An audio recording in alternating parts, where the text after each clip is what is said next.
Hi, this is Josh Kulp. We are learning Masechet Kiddushin Daf Nun Aleph, page 51 for Daf Shevui.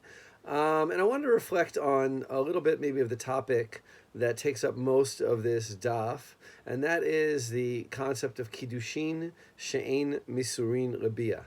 Kiddushin that cannot be followed by sexual intercourse.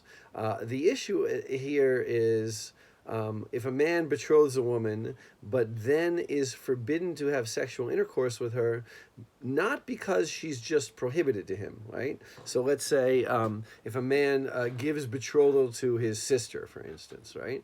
A man can't marry his sister. The kiddushin are not tofsin, are not they don't avail with her, right? If he tries to do kiddushin with his sister, his mother, his daughter, anybody who is prohibited by the penalty of death or the penalty of karet, the kiddushin don't work. And no one really seems to have any question, at least it's not a question that comes up here, about kiddushin with somebody who's simply prohibited, but with whom the kiddushin are tofsin, the kiddushin do avail. So, for instance, if a kohen gives kiddushin to a divorcee, he's not allowed to marry a divorcee, but everybody agrees that they require a get.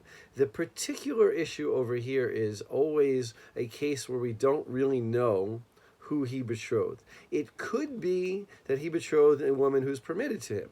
So it might be the betrothal was not problematic whatsoever. But it also could be a case where he betrothed somebody whom is strictly prohibited to him. For instance, he betrothed two sisters and doesn't know which one he betrothed.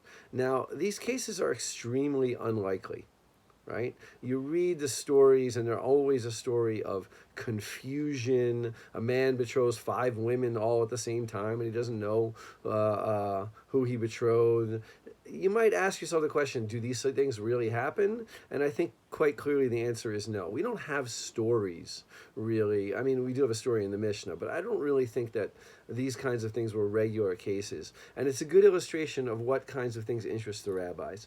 The rabbis aren't only interested in real concrete cases. They're interested in laws that can teach us about the nature of the institutes that they're talking about.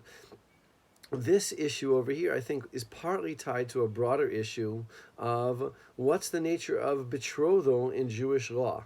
Is betrothal its separate entity? And as long as the betrothal can work, it doesn't matter that the marriage can't work. So kiddushin could work independently of marriage, right? We can have kiddushin that could never turn into marriage. Marriage is usually synonymous with sexual relations.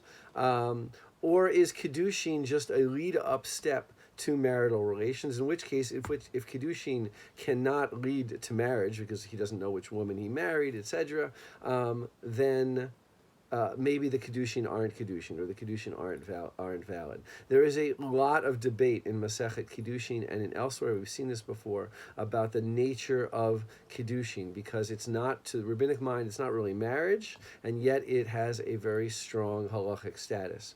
So I think that, like, we're going to get into the nitty-gritties. We got into the nitty-gritties in this sugya, a lot of examples, a lot of kushiot, a lot of terutzim, a lot of difficulties, a lot of resolutions, but to keep your eye on the sort of what's the larger picture is an abstract discussion of what the nature of kiddushin is. As always, I encourage your feedback and your discussion on our Facebook Daf Shevui page.